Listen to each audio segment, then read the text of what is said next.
What's going on, everybody? Josh Engleman for Awesemo.com, and I am back with my FanDuel DFS contenders, my favorites, my top 5 plays at quarterback, running back, wide receiver, and tight end for this Sunday's main slate. Now be sure to hit that like button, subscribe to the channel, and hit the notification bell so you know when this and all of our other content goes live. Normally I say follow me on Twitter at Josh Engleman, and that's not changing, but I'm not going to have sim results for you guys. Unfortunately, I'm going on vacation.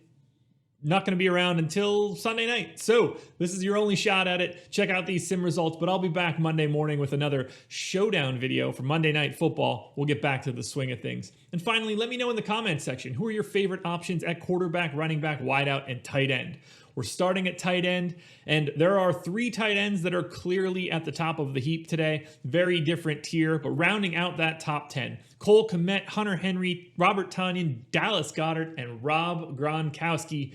Now, we make our way to my favorites at tight end. Coming in number 5, we've got Evan Ingram, 5,700, 8.7 fantasy point projection, taking on Arizona, so we know the pace of the game will be pretty high. 2-point dogs, 45-point game total, middle of the pack defense. This is just basically like a super standard tight end play. 6.2% of the time, Evan Ingram will be in the optimal lineup. He's probably not going to go for a monster day. Has a decent floor, nothing to really be defined problematic. 5,700 is a completely reasonable salary. It's just that Evan Ingram isn't one of the top 3 guys. You're going to see a very clear delineation at the top of the guys that I want to have my large amounts of exposure concentrated to. Now, number 4, Mike Gesicki, getting a little bit closer, but not quite there. 5,700. Game script fits in perfectly. They're slight underdogs, 7.5 points, 49.5 point game total. Chiefs defense is solid against the pass, 13th, terrible against the run, so hopefully the running game can open up the passing game. Again, you're not expecting this monster day out of Gesicki. He only goes for north of 25 fantasy points, like 3.3% of the time, but he does show up in the optimal about 8% of the time. If you like Tua, I love the combination with Gesicki. Now we take a step up. Because at number 3, at just $6,000, we've got TJ Hawkinson, 9.9 fantasy point projection, taking on Green Bay. Game script, great. 7.5 point underdogs in a dome with a 55.5 point game total against a team with a bottom half defense. 25th against the run, 18th against the pass in Football Outsiders DVOA. Hawkinson can go for north of 25 fantasy points about 2% of the time, but as you can see, shows up in the optimal 11.5% of the time. That's significantly ahead of Gesicki. It doesn't get him to 1 or 2, but this is the bigger tier. These are the guys that we want to be looking at. Now we're paying a little bit more here for last week's hero, number 2, Darren Waller, 7,100, 12.6 fantasy point projection. Tough matchup from a defensive standpoint, 11th against the run, 5th against the pass, but great game script. It's a coin flip game, so to speak, 2.5 point total, a 51.5 point game total, 4.3% chance of going for north of 25 fantasy points, and he shows up in the optimal 13.8% of the time. We got a big one out of Waller last week. I don't think that that's a reason to get away from him this week. He still looks like the number 2 tight end of the slate. And at number 1, as if it's any surprise, it's Travis Kelce, 8,200, 15.1 fantasy point projection, taking on the Dolphins. Big favorites, 49.5 point game total. He's the best tight end in football. 24th against the run, 6th against the pass, so you're hoping that the run can help to open up things for Kelce. This is where you go for upside. 8.5% of the time, Travis Kelce is going for north of 25 fantasy points. That sort of number is enough to put him in the optimal 14% of the time, and that makes him my number 1 tight end. Now, wide receiver is pretty tight from 2 to 10, but number 1 is on a clear another level. DK Metcalf, Terry McLaurin, DeAndre Hopkins, Julio Jones, and Justin Jefferson round out the bottom half of my wide receiver top 10s. Who are the favorites at wideout? First, we'll start with Tyreek Hill, 9K, so it's a big price tag, 16.4 fantasy point projection at Miami. We know the drill from Kelce. We're hoping that the run opens up the pass. 18% of the time, though, Tyreek Hill goes for north of 25 points. You're looking for a monster day out of Hill, and I think it's possible. That's enough to get him in my top 5. He shows up in the optimal 11.5% of the time. I just like getting to Kansas City this week. Now we're taking a little bit of a step up in tier. Devontae Parker, a little bit easier to get to, 6,500. Same game as Tyreek Hill, taken on Kansas City, 12.7 fantasy point projection. We know the game line now. Dolphins 7.5-point underdogs, so you're expecting them to throw the entire game. 49.5-point game total, and a middle of the pack pass defense. He goes for north of 25 fantasy points about 10% of the time, enough to put him in the optimal 13% of the time. We're at that new tier. 2 and 3 look pretty similar. 1 just completely different. Number 3 for me, Michael Thomas. Now 7,300, taking on Philly in Philly, but they're 7-point favorites and a 44-point game total, and the 24th ranked pass defense. It hasn't been great for Michael Thomas with Taysom Hill under center. I think today could be, or by today, I mean this Sunday, can be a bit of a coming out party for the Taysom Hill Michael Thomas combo. He goes for north of 30 fantasy points, or north of 25, 13% of the time. That puts him in the optimal 14% of the time. I'm looking for Michael Thomas to rebound this week. I love the matchup. I love the spot. I think he's going to be involved a bit more than he has been.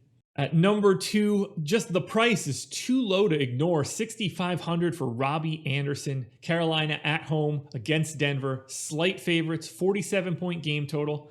A mildly difficult pass defense, but 9% of the time Robbie Anderson goes for north of 25.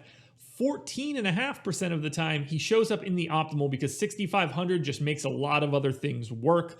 I love getting to Robbie Anderson for a bit of salary savings because he makes things fit better than just about every other wide receiver except for the number 1. Break out the checkbook, 9,600 for Davante Adams. 21.8% chance of being in the optimal lineup. That's 50% higher than Robbie Anderson or Michael Thomas. I love Adams here, and I don't know how everyone doesn't feel the same way. Based on ownership, it looks like they do.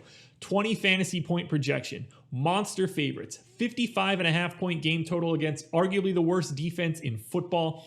33% chance for Adams to go north of 25 fantasy points. He shows up in the optimal 22% of the time. That is a massive number for a wideout, particularly on a slate where there is no one near him. He's at the top of the tier. He's at the top of the wideouts.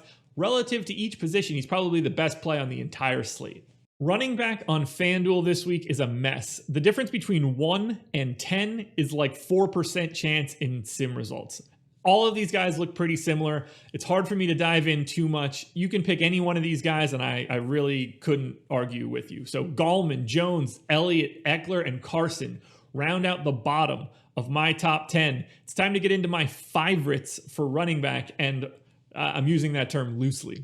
First one up at 10K, though, making his return, Christian McCaffrey, 18.6 fantasy point projection. Slight favorites. You like the spot against Denver. Whether it's running the ball or passing the ball, Christian McCaffrey will be involved. You're expecting him to just go back to being normal Christian McCaffrey. The price tag's scary, but 23.8% of the time, McCaffrey's going for north of 25 fantasy points. That is something you will certainly like. And 12.8% of the time, he's in the optimal. Now, there's not a huge separation here, but if you've got the extra salary, there's no reason to avoid Christian McCaffrey. Or you could save a little bit of salary, go to Derrick Henry. 18.7 fantasy point projection, Tennessee in Jacksonville, big favorites, big total, terrible defense, 23rd against the run, 31st against the pass. If Henry scores early, you could expect him to be carrying the load in the second half. Carries should be here. 22% of the time he's going north of 25. Shows up in the optimal slightly more than McCaffrey. I like him a little bit better at that slightly cheaper salary. This spot doesn't get better. Henry should run all over the Jags. You could also save a little bit more salary. Grab my number 1 running back from DraftKings, 8,700. That's Aaron Jones, 16.4 fantasy point projection. We already know the matchup from Davante Adams. Terrible against the run, terrible against the pass. Big time favorites, so the game script fits, and a huge total. 17.5% chance of going for north of 25 fantasy points. 13.3% chance of being in the optimal lineup. I love the Packers. I love Aaron Jones. I love Davante Adams. Right now, I prefer Adams to Jones just because it's really easy to find different running backs. I think Adams is on a different tier from a replacement level standpoint at wideout. That doesn't mean I don't like Jones. That's enough to put him at number 3. At number 2, 8K. That price tag is a little scary, but he still gets to number 2. It's James Robinson, 16.1 fantasy point projection, taken on Tennessee. They're underdogs, but a 50-point total and a Tennessee defense that ranks 30th in pass defense. I like this spot for Robinson. Even though they're underdogs, he's involved in the passing game so frequently that really, no matter what the game script is, James Robinson will be a part of it. 12.6% chance of being in the optimal lineup. 12.6% chance of scoring north of 25 fantasy points. 13.5% chance of being in the optimal. That puts him ahead of Aaron Jones, but it's not enough to get him to the number one spot. Because my number one running back this week at 6,600, 13.7 fantasy point projection for David Montgomery, taking on Houston. Love the game script. It's a coin flip game, 45 point total. The number 26 run defense, the number 25 pass defense. We're not talking about the monster day. Only goes for north of 25, 8% of the time, but he's in the optimal 14.3% of the time because 6,600 is too cheap of a price to pass up on. I think he's the best combination of upside and price for the slate, and that's enough to put David Montgomery in the one spot. Before we get to the quarterbacks, one last time, hit the like button, subscribe to the channel, and hit the notification bell so you know when everything goes live. The likes help me out a ton. Apologies for not having updates as we get closer to lock, but please still follow me on Twitter at Josh Engleman. That's the one that helps me out a ton. It's time to dive into the final five favorites at quarterback. Now, my number one guy is certainly on his own tier, and it won't be much of a surprise when we get there. The rest of these guys are pretty interchangeable, so make sure you're paying attention to correlation in your lineup and to the stacking if those guys fit. Rivers, Stafford, Tua, Tannehill, and Russell Wilson round out the bottom of my top 10. Let's get to number 5. And at number 5, we've got Deshaun Watson. 8K, goes for 20.3 fantasy points, north of 25, 30% of the time. It's a tough defensive spot. Bears D, 5th against the run, 11th against the pass, but it's a coin flip game with a 45-point total, and I just think that Deshaun Watson is really good. 8K is not something I'm worried about. Can get there on the ground, which is pretty helpful. Look, these guys are not separated by much. If you prefer Wilson, if you prefer Tannehill or Tua, I get it. If you prefer some of these guys that I have ranked above it, obviously, I get it. But right now, Watson is projected for enough to put him in my top 5. Now we've got my number one quarterback from DraftKings. It's Tom Brady, 7,800, just a little bit too expensive in this spot. 20.8 fantasy point projection. A tough spot against Minnesota, 9th against the pass, but 6.5 point favorites and a north of 50 game total is what really stands out to me. Brady goes for north of 25 fantasy points about 33% of the time. That seems like a lot, but it's still not enough to separate at quarterback. Shows up in the optimal 6.5% of the time. As I mentioned, he's 1 in DraftKings, he's 4th on FanDuel. I do love Tom Brady this week. We take a little bit of a step forward for number 3. We're going to Pat Mahomes, 8,900. He's the best quarterback in football. 23.7 fantasy point projection at Miami. Now, big favorites, 7.5 point line. Basically a 50-point game total. We're hoping that the run opens up the pass because they are really good as a pass defense. 6th in Football Outsiders DVOA. Mahomes goes for north of 25 fantasy points. Buckle up. 44.8% of the time. This is the guy that just hangs monster days. You got to pay for it, though. That's where it gets a little tricky. Shows up in the optimal 7.5% of the time. Sometimes that cost is just not efficient enough, but it is enough to get him to the number 3 spot. At number 2, I want to go to Taysom Hill. 7.8% chance of being in the optimal. He's 7,700. 7-point favorites against Philly. They're 24th against the pass, 12th against the run. Middle of the pack game total, but I like Taysom Hill in this spot because of how much he can be involved in the running game. The pass won't be as important, and if he can pick up some 6-point rushing touchdowns, that's what moves Taysom Hill further up the ranks on FanDuel. I think he fits perfectly here. If you want to run him naked, I think that's fine. If you want to go to Michael Thomas, very clearly not a problem either. Goes for north of 25 fantasy points, 34% of the time. That puts him in the 2 spot.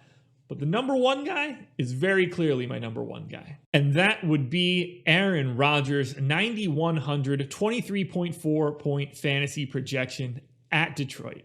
Big favorites, huge total, great defensive matchup. All signs point to Rodgers being the clear best quarterback option on the slate. 41% chance of going for north of 25 fantasy points. I think north of 30 is very easily on the table. Don't be surprised for Aaron Rodgers to just hang a hell of a day. 9.2% chance of being in the optimal. He's the only guy above 8%. I don't see this going anywhere. This is the guy you want. Aaron Rodgers, without question, the number 1 quarterback option this week. Alrighty, folks, that will do it. Those are my NFL DFS contenders for Week 4's Sunday main slate. They're my favorites, my top 5 at each position. Thank you for joining me. Look for the link for the DraftKings version of this video. It should be around. Apologies for not having updates as we get closer to lock. I'm just not going to be around, but we will get back to normal starting Monday morning for Monday Night Football Showdown content. Can't wait to talk about it. It should be fun. Best of luck on the slate this Sunday. Enjoy yourselves. I'll talk to you again for the top fives for next week.